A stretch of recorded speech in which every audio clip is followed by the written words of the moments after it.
paghihirap ng mamayang Pilipino. Putang ina, inuuna nila ang impeachment. Papayag ba kayo mga kasama? Mga taga-Mindanao, papayag ba kayo? Kaya tinatawagan po natin ang presidente ng Piltrangco at siya ang chairman ng Bus Transport Alliance kasama Jesse Oliva. Palakpakan po natin.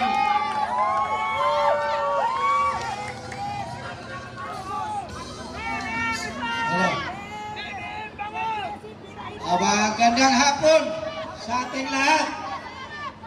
Hindi ko na isa-isahin ito kasi marami ito.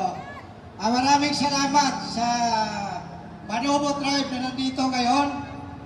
Nandito yung mga taga-Negros, sumuporta, dahil nasaktan na rin sa mga nangyayari. Lahat, pati mga taga-media, sa kasama nating mga polis, sundalo, at kung saan tayo galing, magandang hapon sa ating lahat. Ito, mahaba-haba sana ito, pero medyo limitado tayo ng oras. Bilisan ko na lang. Focus lang tayo doon sa nangyayari natin na pagtaas ng langis. Kung bakit ba ito ginanito tayo ng ating gobyerno. Siguro, sa karamihan ninyo, hindi ninyo alam kung bakit biglang tumaas ang langis. Wala nang makuha ang gobyerno na nakawin ng flood control. Kung hindi, dito naman tayo sa langis. At para matahimik ang flood control, dito tayo dinala ngayon sa langis. Nanagbiruan ang biktima dito. Itong mga driver and conductor sa buong Pilipinas. Na kung saan pinamunuan natin na nasasaktan ng todo. Kung hindi pa ito nagkaganito, hindi tayo magkakaisa. At ngayon, yung iba na nasa Quezon Province na hindi nakatuloy, maraming salamat din. Kahit hindi man kayo nakatuloy, yung mga driver conductor mahigit 3,000 dahil nahirapan sa pagbiyahe papunta rito. Maraming salamat at marami rin naman kami nandito. Hindi tayo papayag na gagawin nila tayong uto-uto. Kung naintindihan ninyo, inilabas natin yun, ang pahayag noon, na bakit itinaas itong presyo ng langis ng mga ihuniputan na ito, na ito naman ay istak pa. Tinubuan ng 70 pesos, nagbayad tayo sa bawat isa ng 70 pesos. Kinuha dito sa atin dahil yun daw ay replacement cost. Tayo ang namuhunan sa kanila. Maniwala kayo sa hindi. Tingnan ninyo mabuti, i-research ninyo kung magkano. Dahil dapat dito sa atin ngayon, ang landed cost ay 61.44 pesos pa lang dapat. May papel tayong hawak niyan. Andito lahat ng mga taga-media, naririnig ninyo ito uli. Andito ako sa tablado. I-research ninyo. Dahil ang papel na kalimutan ko nito sa sasakyan kanina. Tingnan ninyo mabuti dahil ipinlas na ito sa TV. Ipinlas na ito sa screen. Sino ang nagplas nito? Si Senador Gatchalian. Dahil doon sa hearing nila na doon, si Senador Marcolita. Tinignan natin. Kaya mayroon tayong kasabihan na paano mo matutuklasan ang isang kasinungalingan kung hindi mo alamin ang buong katotohanan.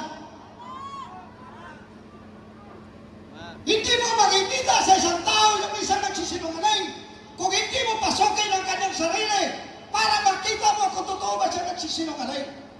Paano mo makita yung katotohanan kung andoon ka lang sa social media, andyan ka lang sa Malacanang? Ano ba kinatatakutan? Doon, Presidente, bakit dinarikadahan napakadami-dami? Napakadami yung bantay nila. Natatakot ba sila dahil sa ginawa nilang kabulastugan? Huwag kayong mag-alala.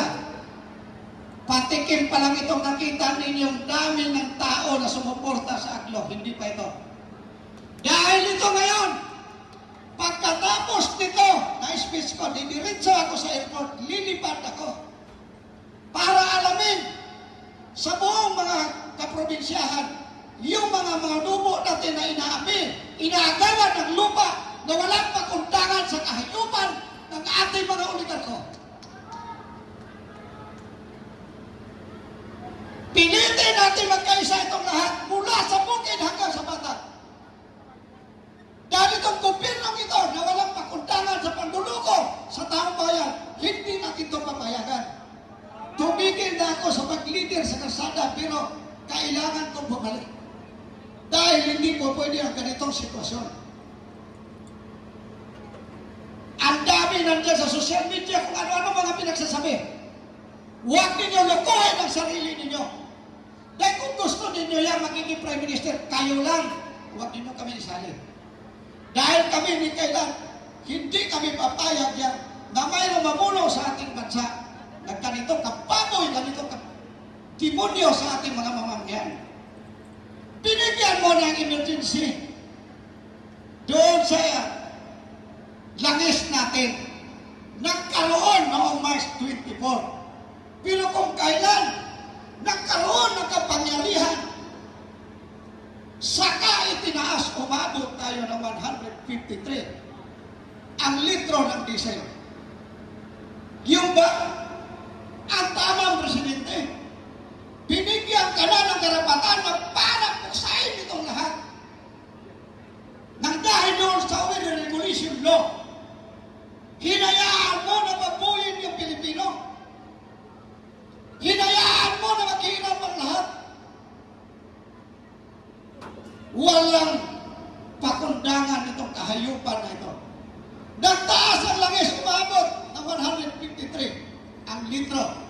Pero nang humilit ang transport na kailangan ng karagdagan ng pamasahe para magtuloy-tuloy ang trabaho ng ating magkagawa, anong ginawa?